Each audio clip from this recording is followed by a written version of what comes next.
Сәлем! Егер менің каналым саған ұнаса, міндетті түрде достарымен бөлісіп, лайк, комментарий қалдыруды ұмытпа.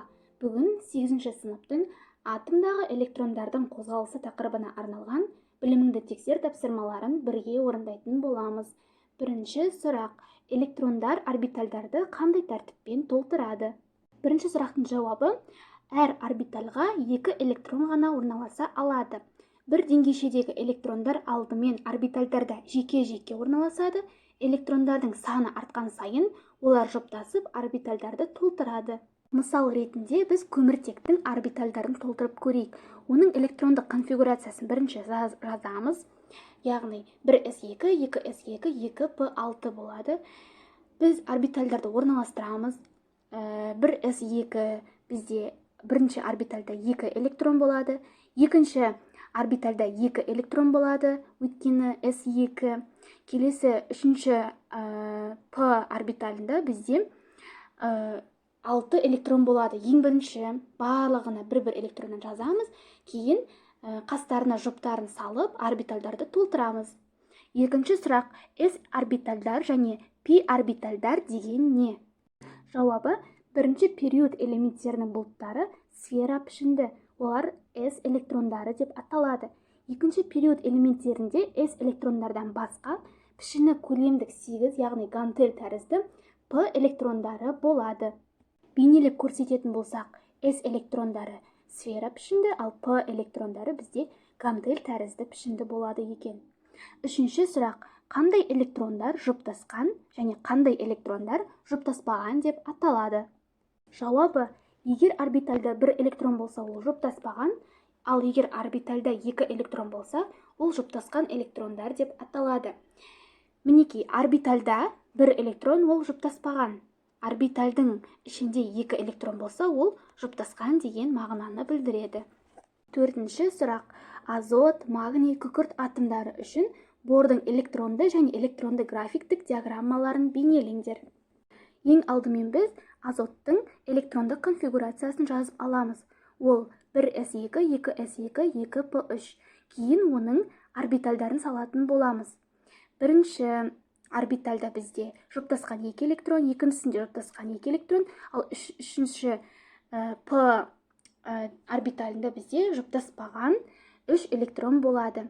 Бізде азот екінші периодта орналасқан, сәйкесінше оның 2 энергетикалық деңгейі болады. Бор диаграммасына салатын болсақ, оның ішкі бірінші энергетикалық деңгейінде 2 электрон, сыртқы энергетикалық деңгейінде 5 электрон болады. Келесі элемент бізде магний. Магнийдің электрондық конфигурациясына келсек, ол 1s2, 2s2, 2p6, 3s2 болып табылады. Енді орбитальдан саламыз. Бірінші S орбиталында жұптасқан 2 электрон, екінші S орбиталында жұптасқан 2 электрон, екінші P орбиталында жұптасқан 6 электрон, және соңғы үшінші S орбиталында бізде жұптасқан 2 электрон болады екен. Магний бізде үшінші периодта орналасқан, сәйкесінше оның 3 энергетикалық деңгейі бар. Бор диаграммасына салатын болсақ, оның бірінші энергетикалық деңгейінде 2 электрон болады, екіншісінде бізде 8 электрон болады, ал соңғы үшінші қабатында оның 2 электроны болады екен. Келесі элемент күкірт. Күкірттің электрондық конфигурациясын жазамыз, яғни ол 1s2, 2s2, 2p6, 3s2, 3p4. Енді олардың орбитальдарын саламыз және оны электрондармен толтырамыз. Бірінші S орбиталында жұптасқан 2 электрон, екінші S орбиталында жұптасқан 2 электрон, екінші P орбиталында жұптасқан 6 электрон бар, үшінші S орбиталда жұптасқан 2 электрон бар, ал үшінші P орбиталында бізде 1 жұптасқан және 2 жұптаспаған электрон бар екен. Бізде күкірт үшінші периодта орналасқан, яғни оның 3 энергетикалық деңгейі бар. Сәйкесінше бор диаграммасында бірінші энергетикалық деңгейде 2 электрон, екінші энергетикалық деңгейде 8 электрон, ал сыртқы соңғы энергетикалық деңгейінде бізде 6 электрон болады екен. 5-ші сұрақ сәйкестендіріңдер. Атомның электрондық құрылысы берілген және элемент берілген. Ең бірінші неон элементі бізде 1s2, 2s2, 2p6. Келесі оттек бізде 1s2, 2s2, 2p4. Ал бериллий бізде 1s2, 2s2 болады. Келесі 6-шы сұрақ, кестені толтырыңдар. Бірінші химиялық элементтің таңбасы литий, атауы да литий, және де оның атомның электрондық формуласы бізде 1s2, 2s1. Келесі бізде азот берілген.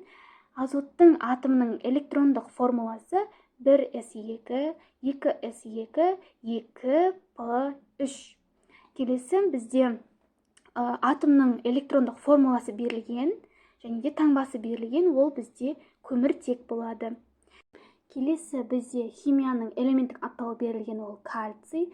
Оның электрондық формуласы 1s2, 2s2, 2p6, 3s2, 3p6, 4s2 болады. 7-ші сұрақ. Электрондық қабаттарының диаграммалы берілген химиялық элемент атомдарын анықтаңдар. Бізде диаграммада 13 электрон берілген, яғни ол 13 реттік нөмірлі алюминий болады. Келесі суретте диаграммада бізде 17 электрон бейнеленген, яғни ол 17-ші нөмірлі хлор болады. Әсі, бұл элемент атомдарының электрондық формулаларын жазыңдар. Алюминий бізде нөмірі 13, және оның электрондық конфигурациясы 1s2, 2s2, 2p6, 3s2 және 3p1 болады. Ал хлордың электрондық конфигурациясы 1s2, 2s2, 2p6, 3s2, 3p5 болады екен. Осымен біздің біліміңді тексер тапсырмалары, сұрақтары, жауаптары аяқталды. Видеоны соңына дейін көргеніңе рахмет. Міндетті түрде достармен бөлісіп, лайк, комментарий қалдыр.